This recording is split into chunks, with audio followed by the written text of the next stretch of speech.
Hello. मेरा नाम भूपेंद्र कानूनगो है और ये मेरी धर्मपत्नी है प्रतिभा कानूनगो।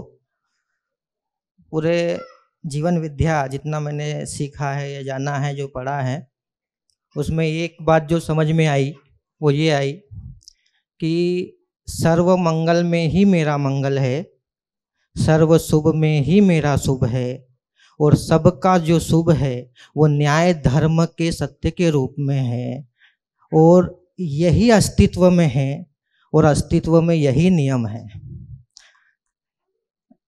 लेकिन इसमें मैं क्या करता हूँ कि न्याय धर्म सत्य की अपेक्षा प्रिय हित लाभ की दृष्टि से अपने शुभ को सबके सुख से अलग देखता हूँ। वो अलग देखने से ही उस नियम का विरोध हो जाता है, उससे ही मैं दुख, अशांति और असंतोष मेरे जीवन में होता है। तो ये ओवरऑल मैं समझ पाया इसमें।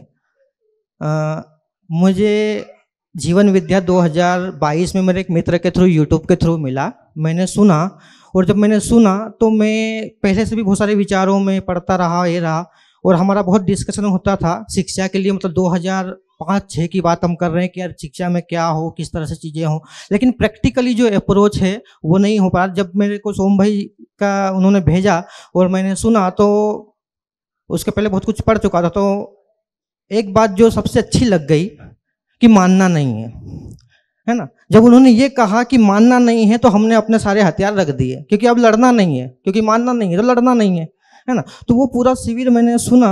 उस शिविर को सुनने के बाद मुझे बात समझ में आ गई बहुत कुछ।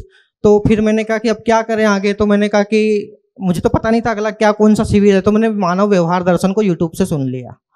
जब मानव व्यवहार दर्शन को सुन लिया तो उसके बाद पता चला कि अध्ययन बिंदु पहले है उसमें, तो फिर अध्ययन बिंदु सुन लिया।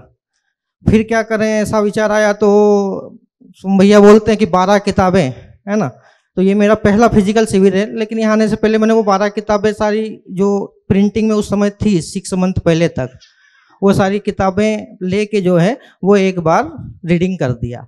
तो समझ में क्या आया नहीं आया ये एक अलग विषय है ना, लेकिन मैंने उस चीज़ को कर लिया। तो जब ये जीने की, तो इससे मेरे जीवन में क्या आया कि मेरे जीवन में मुझे जो कमी थोड़ी सी महसूस हुई कि भाई मेरी जो अपेक्षाएं हैं, मेरे से जो अपेक्षाएं हैं, वो थोड़ी मैं उसकी तरफ आगे बढ़ा। मतलब मैं एक आदर्शवाद जिसको कह रहे हैं उस तरह का व्यक्ति रहा जनरली, और मेरी वाइफ जो है थोड़ा विज्ञान के इसमें भौतिकवाद में रही, तो हमारा थोड़ा सा प्रॉब्लम ही रहा है ना।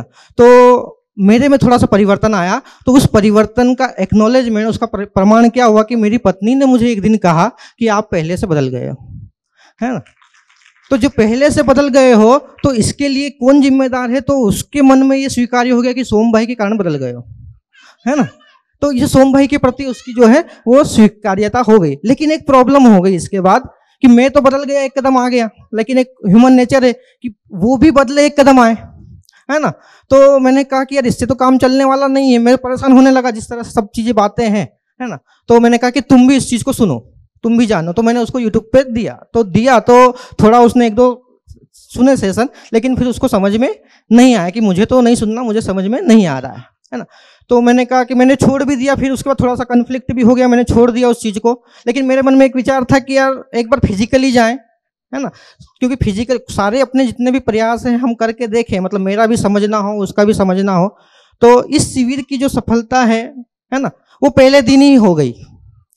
बात की जो सारी के दिन थे वो तो सोम भाई कहते हैं ना कि बोनस है एक तरह से, वो तो बोनस ही था। पहले दिन मेरी वाइफ ने मुझे जाके कहा कि प्रभु, वो मुझे प्रभु बोलती है, तो बोलो प्रभु मुझे ऐसे